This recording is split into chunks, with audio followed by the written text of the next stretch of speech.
Shirt അടിപൊളിയായിട്ടുണ്ട്. Thank you. ഞാൻ ഈ ഷർട്ട് മാറാൻ പറഞ്ഞിട്ട് ഞാൻ മാറാതെ ഇട്ടുകൊണ്ട് വന്നതാണ് അല്ലേ? Thank you. ദൃശ്യം 3 ഭാഗങ്ങൾ നോക്കി കഴിഞ്ഞു കഴിഞ്ഞാൽ ഓരോ സിനിമ എടുക്കുമ്പോഴും അതിൻ്റെ ഇടയിൽ ഗ്യാപ്പ് വന്നിട്ടുണ്ട്, വർഷങ്ങളുടെ ഗ്യാപ്പ് വന്നിട്ടുണ്ട്. അപ്പം നേരത്തെ ജിത്തേട്ടൻ പറഞ്ഞ പോലെ ക്യാരക്ടേഴ്സിന് കഥ മാറുന്നതിനനുസരിച്ച് ക്യാരക്ടേഴ്സിന് മാറ്റം സംഭവിക്കുന്നുണ്ട്. അപ്പം ഈ ഗ്യാപ്പിനിടയിൽ വീണ്ടും ഈ ക്യാരക്ടറായി മാറുമ്പോൾ ഒഫ്കോഴ്സ് ആ ക്യാരക്ടറിന് പിന്നെ മാറ്റങ്ങൾ സംഭവിച്ചിട്ടുണ്ട്. അപ്പം ആ കഥാപാത്രമായി പിന്നീട് മാറുമ്പോൾ അതെങ്ങനെയാണ് ലാലേട്ടാ ആ ഒരു മാജിക്ക്? അല്ല, നമുക്ക് ദൃശ്യത്തിലെ 1ലെയും 2ലെയും ജോർജ് കുട്ടിയെ നമുക്കറിയാമല്ലോ. അപ്പം അതുപോലെ 3ലേക്ക് വരുമ്പോൾ ആ കഥാപാത്രം ഓൾറെഡി ഉള്ള കഥാപാത്രമാണ്.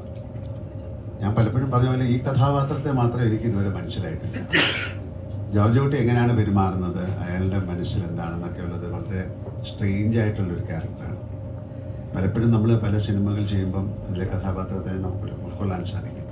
പക്ഷേ ഇതുവരെ എനിക്ക് മനസ്സിലാകാത്ത, എനിക്ക് പിടിതരാത്ത ഒരാളാണ് ജോർജ് കുട്ടി. കാര്യം അയാൾക്ക് ഭയം എന്ന് പറഞ്ഞപ്പോൾ എനിക്ക് സങ്കടം വന്നു. കാര്യം ജോർജ് കുട്ടി അങ്ങനത്തെ ഒരാളല്ല. അപ്പോഴാണ് ഞാൻ ആലോചിക്കുന്നത്, ഈ നേരത്തെ പറഞ്ഞ പോലെ അയാൾക്കും ഒരു ഗിൽറ്റ് എന്ന് പറയുന്ന ഒരു നരകം പോലെയാണെന്നാണ്.